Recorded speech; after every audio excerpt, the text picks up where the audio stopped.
Всем привет!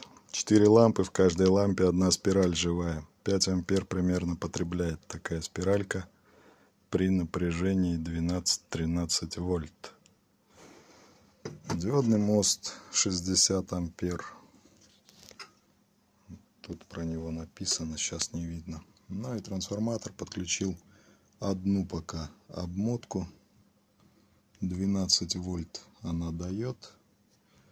И меряем переменное напряжение сейчас.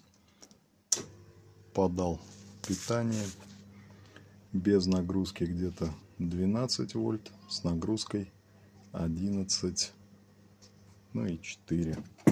Нагрузка сейчас получается 20 ампер. Так хочу оставить минут на 10.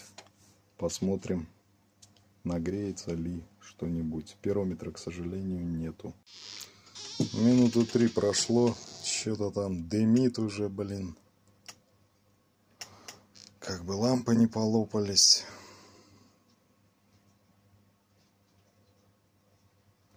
Диодный мост теплеет. Да, радиатор такой уже тепленький. Градусов 45.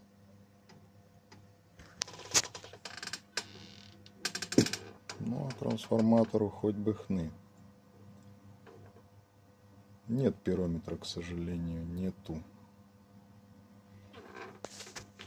Минуты 4-5 прошло. 8 минут. Напряжение 11,47.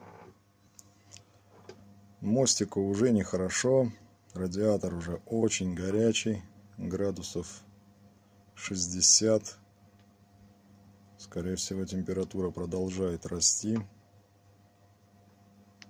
Даже вот такого вот немаленького радиатора не очень хватает.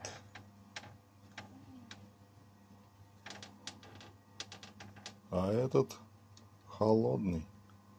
Именно холодный. Провода.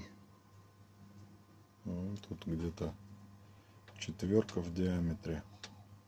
Вот эти вот провода, подводящие сюда к мосту. Здесь 2,4 диаметр, что в сечении дает где-то 4,5 квадрата.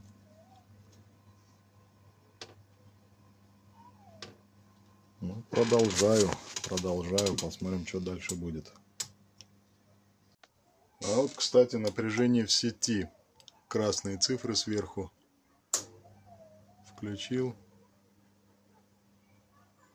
Скачет все равно, но проседает не сильно. Выключил. Включил. Вот 15 минут истекли. Наверное, буду останавливать, потому что очень горячий радиатор. Градусов, блин, 70-80. Это уже предел для полупроводников. Через термопасту диодный мост прицеплен к нему.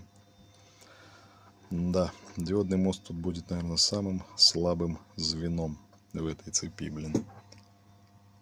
Здесь провод не нагревается, 2,4 диаметр.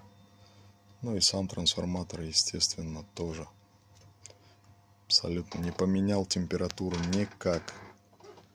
20 ампер получается. Кому понравилось, ставьте лайки, подписывайтесь на канал. До новых видео. Буду продолжать эти тесты.